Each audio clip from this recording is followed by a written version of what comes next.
नमस्कार दोस्तों, मैं के आपका फिर से स्वागत करता हूं हमारे चैनल के सब जानता है मैं। दोस्तों, ये कहानी है एक ऐसे आदमी की जिसने अपनी ज़िंदगी में बड़े से बड़ा रिजेक्शन सहा और फिर वो बन बैठा इस सदी का महानायक। अब तो आप महानायक शब्द से समझ ही गए होंगे कि हम किसकी बात कर रहे हैं, क्योंकि वो कोई ऐसा वैसा शख्स नहीं है। वो एक ऐसा इंसान है जिसने अपनी ज़िंदगी में बहुत कुछ देखा है और दिखाया है अपने अभिनय के जादू से। बहुत कम ही ऐसे कलाकार होते हैं जो अपनी नज़रों से ही ऐसा खेल दिखाते हैं कि दुनिया उनकी दीवानी हो जाती है। उनकी आवाज़ लोगों की धड़कनों में सुनाई देती है, लोगों के दिलों में सुनाई देती है। आज का बच्चा अमिताभ बच्चन बनना चाहता है और बनना चाहेगा भी, क्यों नहीं। शख्सियत ही कुछ ऐसी है। शायद उनके लिए ये कहावत बिल्कुल सटीक बैठती है कि जिसने दुनिया का दिल जीत लिया उसने सब जीत लिया। वैसे चाहे मर्जी जितने शब्द भाषाएं हमें दी जाए, महान लोगों के बारे में बात करते हुए वे हमेशा कम न जाने क्यों पड़ जाती है। खैर, हम आपको अमिताभ बच्चन की ज़िंदगी के कुछ पहलुओं से रूबरू करवाने वाले हैं। तो तैयार हैं आप? तो चलिए शुरुआत करते हैं इस सफ़र की। सदी के महानायक अमिताभ बच्चन जब मुंबई आए थे तो उनकी पहचान उनके पिताजी हरिवंश राय बच्चन से थी। जब उन्हें फिल्मों में काम नहीं मिला तो गुजारा करने के लिए रेडियो स्टेशन में काम शुरू किया, लेकिन भारी आवाज़ होने के कारण उन्हें वहां से भी निकाल दिया गया। उनके पास रहने का ठिकाना नहीं था, इस कारण उन्होंने मुंबई में कई रातें फुटपाथ पर सोकर गुजारी।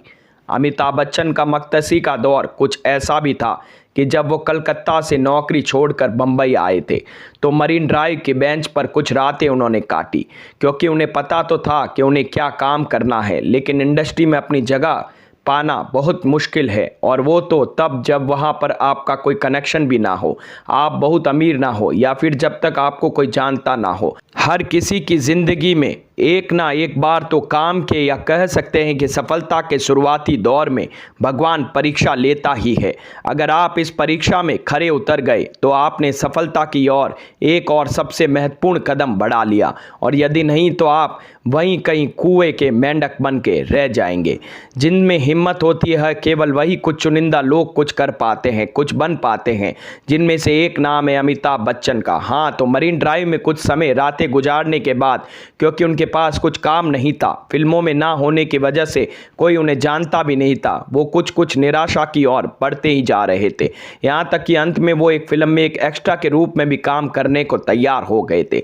लेकिन तभी उस दौर के एक मशहूर एक्टर शशि कपूर ने अमिताभ बच्चन को डांटा। बोले, तुम बड़ी चीजों के लिए बने हो अमिताभ, खबरदार जो कभी एक्स्ट्रास की लाइन में खड़े नजर आए तो। और तब तक अमिताभ बच्चन को काम मिल चुका था, लेकिन उनकी फिल्म एक के बाद एक फ्लॉप होती जा रही थी। और तभी उनके गॉडफादर ऋषिकेश मुखर्जी ने उन्हें फिल्म आनंद के लिए साइन किया। और उस समय भला कौन जानता था कि आनंद का बाबू मोशाय एक दिन बन जाएगा बिग बी। ये बात सही है कि अमिताभ बच्चन की फिल्म जंजीर बॉक्स ऑफिस पर धमाल कर गई, लेकिन उनकी एंग्री यंग मैन की इमेज ऋषिकेश मुखर्जी की फिल्म नमक हराम से ही बनी थी।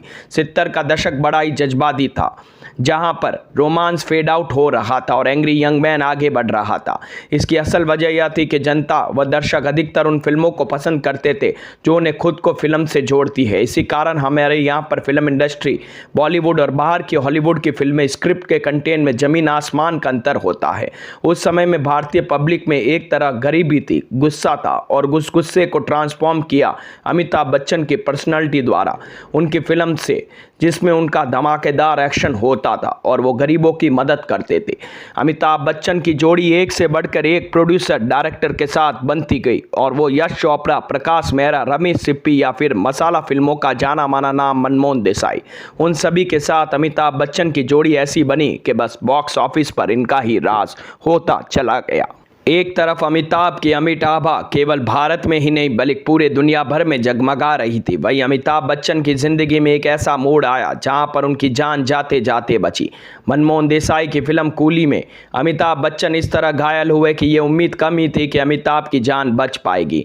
उन्हें फिल्म के सीन में विलन से एक मुक्का खाकर टेबल पर गिरना था, लेकिन गलती से टेबल पर गिरते समय टेबल का कोना, जो भी काफ़ी नुकीला होता है, उनके पेट में जा लग गया। वही सेट पर इतना खून बह गया कि उसी समय लोगों को लग रहा था कि उनके बचने के चांसेस नहीं के बराबर है।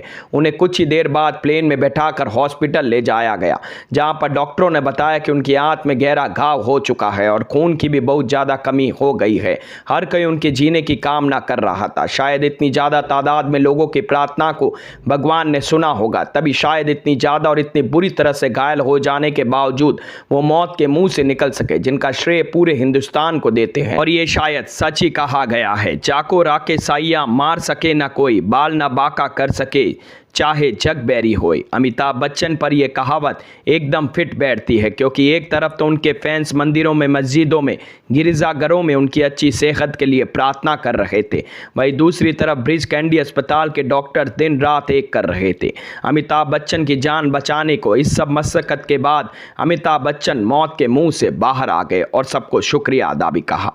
कुली में लगी चोट के बाद उन्हें लगा कि वे अब फिल्में नहीं कर पाएंगे। उन्होंने अपनी पैर राजनीति में बढ़ा दिए। उन्होंने 8वें लोकसभा चुनाव में अपने गृह क्षेत्र इलाहाबाद की सीट से उत्तर प्रदेश के पूर्व मुख्यमंत्री एच.एन. बहुगुणा को काफी ज्यादा वोटों से हराया।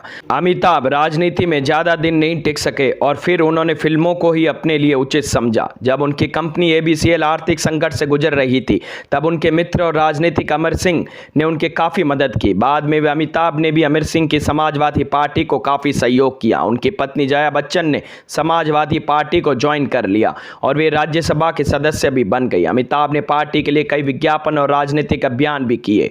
फिल्मों में एक बार उन्होंने वापसी की और फिल्म सहसा हिट हुई। इसके बाद उनके अग्निपथ में निभाए गए अभिनय को भी काफी सराहा गया और इसके लिए उन्हें राष्ट्रीय फिल्म पुरस्कार भी मिला। लेकिन उस दौरान बाकी कई फिल्में कोई खास कमाल नहीं कर सकी।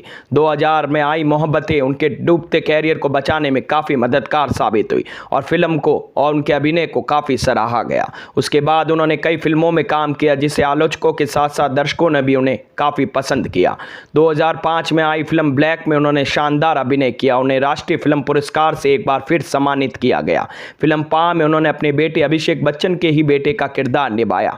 फिल्म को काफी पसंद किया गया और एक बार उन्हें फिर राष्ट्रीय फिल्म पुरस्कार से नवाजा गया। वे काफ़ी लंबे समय से गुजरात पर्यटन के ब्रांड एम्बेसडर भी है। उन्होंने टीवी की दुनिया में भी बुलंदियों के झंडे गाड़े और उनके द्वारा होस्ट किया गया केबीसी बहुत पॉपुलर हुआ। इसने टीआरपी के सारे रिकॉर्ड तोड़ दिए और इस प्रोग्राम के जरिए कई लोग करोड़पति भी बन गए। तो दोस्तों, कैसी लगी अमिताभ बच्चन से जुड़ी मेरी ये जानकारी? अगर मेरे ये वीडियोज़ आप लोगों को पसंद आते हैं तो प्लीज़ लाइक, शेयर, सब्सक्राइब करना ना भूले और हाँ, कमेंट करना भी ना भूले।